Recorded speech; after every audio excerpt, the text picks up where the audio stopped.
বিল গেটসকে চেনে না এমন ব্যক্তি পৃথিবীতে খুব কমই আছে। আমেরিকার একজন খুব ধনী ব্যক্তি হলেন উনি। একটানা 17বার ধনী ব্যক্তিদের লিস্টে প্রথম স্থানে ওনার নামে ছিল। তার অবদানের কোনো তুলনা হয় না।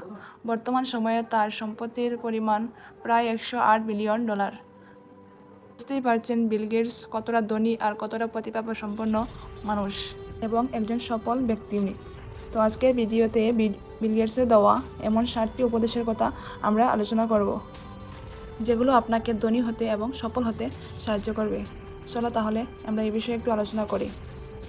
আর তোমরা ভিডিওটা অবশ্যই শেষ পর্যন্ত দেখো, নাহলে বুঝতে পারবে না। এই ভিডিওটা সমস্তটা দেখলে অনেক কিছু জানতে পারবে, শিখতে পারবে এবং বুঝতেও পারবে। তো কোনো রকম সময় নষ্ট না করে চলো আলোচনা করা যাক। ধনী হওয়ার জন্য এবং সফল হওয়ার জন্য বিল গেটস প্রথম যে কথাটা বলেছিলেন সেটা হলো তাড়াতাড়ি শুরু করুন। অনেকেই আছে যারা জীবনে কিছু করব ভেবে করতে পারে না এবং বুড়ো বয়সে এসে অনুশোচনা থেকেই যায়। তখন ভাবে কত কিছু না করতে পারতাম, কিন্তু কিছুই করলাম না, সময়টা এমনিতে কেটে দিলাম। তাই বিল গেটস বলেছেন, যা করার তাড়াতাড়ি শুরু করুন। কাল করবে বলে কিছু রাখবেন না, যা করার আজই করুন। বিল গেটসের বয়স যখন 13 বছর, তখন তিনি কম্পিউটার নিয়ে কাজ শুরু করেন। বিল গেটসের মতে জীবনে যত দ্রুত কাজ করবেন তত দ্রুত বাড়বে কাজের পরিধি। তরুণ বয়সে মানুষ নিজের স্বপ্ন নিয়ে সবচেয়ে বেশি আশাবাদী থাকে, আবার এই বয়সে তারা অন্যদের দ্বারা প্রভাবিত হয়। ছাত্র জীবন থেকে যদি স্বপ্ন পূরণ শুরু হয়, তবে আপনার সফলতা হওয়ার সম্ভাবনা যতটুকুই থাক না কেন, অন্ততপক্ষে হাল ছেড়ে দেওয়ার সম্ভাবনাটুকু কমে যাবে। আর ধনী এবং সফল হওয়ার জন্য এটা খুব জরুরি। বিল গেটসের সেকেন্ড উপদেশটা হলো, না বলা শিখুন। আপনি যত প্রতিভাবান হন না কেন, আপনি যতই শক্তিশালী হন না কেন, দিনে 24 ঘন্টার বেশি সময় আপনি পাবেন না। আর এই 24 ঘন্টা কে কীভাবে কাজে লাগায়, সেটাই হলো সফল এবং অসফল হওয়ার মানুষের মধ্যে পার্থক্য। বিল গেটসের মতে কখনো কখনো না বলতে হয়, কারণ নাটা অনেক সময় কাজে লেগে যায়।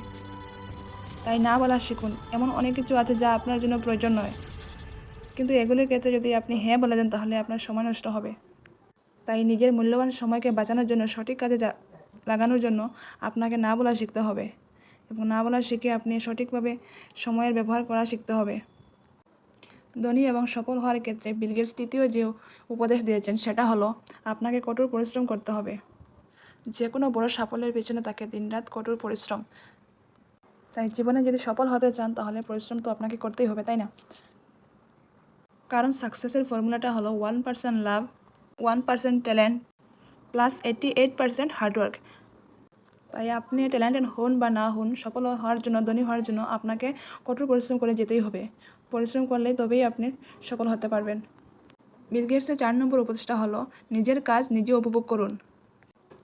জীবনে সফল হতে পারলে অবশ্যই আপনার নিজের কাজকে আপনি নিজে ভালোবাসতে হবে, আর নিজের কাজকে ভালোবাসলে তবেই আপনি সফল হতে পারবেন। বিল গেটসের মতে স্মার্ট মানুষের সাথে কাজ করা এবং কাজের সম্পর্কে আলোচনা করা একটা খুব উপভোগ্য ব্যাপার। কিন্তু যদি আপনি নিজের কাজকে উপভোগ করতে না পারেন, তবে আপনি আপনার কাজকে ভালোবাসতে পারবেন না। আর নিজের কাজকে ভালোবাসতে না পারলে সফল হওয়া প্রায় অসম্ভব। একটা কথা মনে রাখবেন, do what you love or love what you do. হয় আপনি যেটা ভালোবাসেন সেটা করুন, না হয় যেটা করছেন সেটা ভালোবাসুন। কারণ সফল হওয়ার জন্য ধৈর্য ধরতে হয়। রাতারাতি সফল হওয়া যায় না, এবং রাতারাতি ধনীও হওয়া যায় না। সফল হওয়ার জন্য আপনাকে অনেক রাত জাগতে হবে, অনেক দিন ধরে পরিশ্রম করতে হবে। কেউ হয়তো একটা ইন্টারভিউ দিয়ে চাকরি পেয়ে যায়, আবার কেউ হয়তো বারবার চেষ্টা করতে করতে চাকরি জোটাতে পারছে না। তাই ধৈর্য ধরতে হবে এবং সময় দিতে হবে। বিল গেটস মাইক্রোসফটের প্রতিষ্ঠা শুরু করেছিলেন একটা নড়বড়ে প্রতিষ্ঠান দিয়ে, কিন্তু তার চেষ্টা ও পরিশ্রমের কারণে বর্তমানে মাইক্রোসফটের বাজার মূল্য $2000 বেশি। তাই আপনাকে মনে রাখতে হবে, দেয়ার আর নো শর্টকাট টু সাকসেস। সেই জন্য নিজের কাজকে ভালোবাসুন এবং নিজের কাজকে উপভোগ করুন। প্ল্যান না করে কোনো সিদ্ধান্ত হঠাৎ করে নেবেন না। সুনির্দিষ্ট প্ল্যান নিয়ে পথ চলা শুরু করুন, আর তাড়াহুড়ো না করে সঠিক সময়ে সঠিক সিদ্ধান্ত নিন। ধনী হওয়ার জন্য এবং সফল হওয়ার জন্য বিল গেটস 5 নম্বর যে উপদেশ দিয়েছেন সেটা হলো, জীবনটা সহজ নয়, এটি মেনে নিন। পৃথিবীর সবাই সমান আর ন্যায্য সুযোগ পায় না, তাই মেন্টালি প্রিপেয়ার থাকুন। আপনার প্রতিনিধিরা অনেক সময় অন্যায্য সুবিধা নিয়ে এগিয়ে যেতে চাইবে, কিন্তু আপনাকে প্রস্তুত থাকতে হবে, নিজের মনকে শক্ত করতে হবে। আবার যতই কঠিন পরিশ্রম করুন না কেন, এমন একটা সময় নিশ্চয়ই আসবে যখন সব কিছু আপনার মনের মতো হবে না, সব কিছু আপনার নিয়ন্ত্রণেও থাকবে না, বারবার ব্যর্থ হবেন, কিন্তু আপনাকে ঘুরে দাঁড়াতে হবে। আর যারা চরম ব্যর্থতার পরেও নিজের লড়াইটা চালিয়ে যান, তারাই শেষ পর্যন্ত সফল হয়। তাই পরিস্থিতি যতই কঠিন হোক না কেন, আপনাকে আপনার প্রচেষ্টা চালিয়ে যেতে হবে। বিল গেটসের 6 নম্বর উপদেশটা হলো, ঝুঁকি নেওয়ার জন্য প্রস্তুত থাকুন। আপনি যদি কোনো ব্যবসা করে ধনী ও সফল হতে চান, তাহলে আপনাকে কিছু না কিছু ক্ষেত্রে ঝুঁকি নিতেই হবে। বিল গেটস মনে করেন ব্যবসা প্রচুর টাকা ও কিছু নিয়মের খেলা। তো কিছু ক্ষেত্রে আপনাকে অনেক ঝুঁকি নিয়ে বুদ্ধি করে সেই কাজটা সাকসেস করতে হবে। জুয়া খেলার আগে যেমন আগে থেকে নিশ্চিত হওয়া যায় না যে আপনি লাভ করবেন না লস হবে, ঠিক তেমনি একটা ব্যবসার আগে বোঝা যায় না যে ব্যবসা থেকে লাভ হবে কি না লস হবে। বিল গেটস যখন মাইক্রোসফটের অফিসে কাজ করতেন, তখন তিনি এই বিষয়ে শঙ্কিত থাকতেন যে তিনি অফিসের কর্মচারীদের বেতন দেবেন কী করে। সুতরাং বুঝতে পারছেন যে ঝুঁকিটা কতটা গুরুত্বপূর্ণ ছিল। তাই মনে রাখবেন যে পৃথিবীর সব কিছুই অনিশ্চিত, কখন কী হবে সেটা বলা যাবে না, একটু ঝুঁকি জীবনে নিতেই হবে। পৃথিবীর একটা নিয়ম খুবই সরল, সেটা হলো কিছু ত্যাগের বিনিময়ে কিছু পাওয়া যায়। তো কিছু করতে হলে তো আপনাকে কিছু ত্যাগ করতে হবে, তাই না? চলার পথে উৎসাহ উদ্দীপনা জাগিয়ে রাখুন এবং সঠিক সময়ে সঠিক সিদ্ধান্ত নিন। তাহলে দেখবেন জীবনের সফলতা পেতে কেউ আপনাকে আটকাতে পারবেন না।